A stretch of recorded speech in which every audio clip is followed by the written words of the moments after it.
पूर्व कॉरपोरेटर विजय कुमार पवार की ओर से तांदलजा इलाके में वडोदरा महानगर पालिका के प्लॉट पर क्रिकेटर यूसुफ पठान की ओर से अवैध अतिक्रमण किया गया होने के मामले को उजागर किया गया।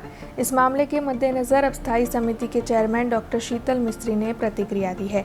प्रतिक्रिया देते हुए स्थायी समिति के चेयरमैन डॉक्टर शीतल मिस्त्री ने ये कहा है कि जैसे ही वडोदरा महानगर पालिका के संज्ञान में ये बात आई, 6 जून को क्रिकेटर यूसुफ पठान को नोटिस दे दी गई है और नोटिस देने के बाद अब वडोदरा महानगर पालिका की ओर से आगे कार्रवाई भी की जाएगी। तो आइए आपको सुनाते हैं इस मामले में स्थायी समिति के चेयरमैन डॉक्टर शीतल मिस्त्री का क्या कहना है। तांदलजा शुभम पार्टी प्लॉट पास आंगण सोसायटी नजीक टीपी 22 में फाइनल प्लॉट नंबर 90 लगभग 978 ચોરસ મીટરની જમીનનો ટુકડો હતો, જે કોર્પોરેશનમાં અરજી કરી અને આ પ્લોટ વેચાણથી માગેલ હતો, જે સામાન્ય સભાએ મંજૂર કર્યો હતો।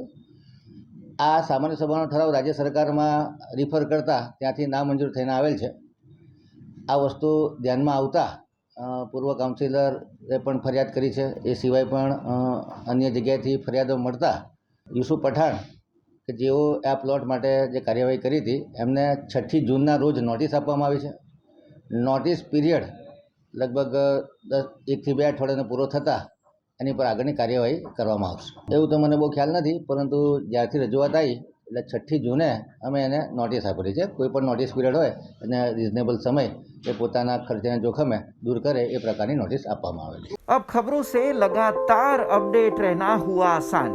बीआरजी न्यूज आपके मोबाइल स्क्रीन पर। आज ही बीआरजी न्यूज की mobile app Google play store और ऐप स्टोर से डाउनलोड करें और खबरों से लगातार जुड़े रहें।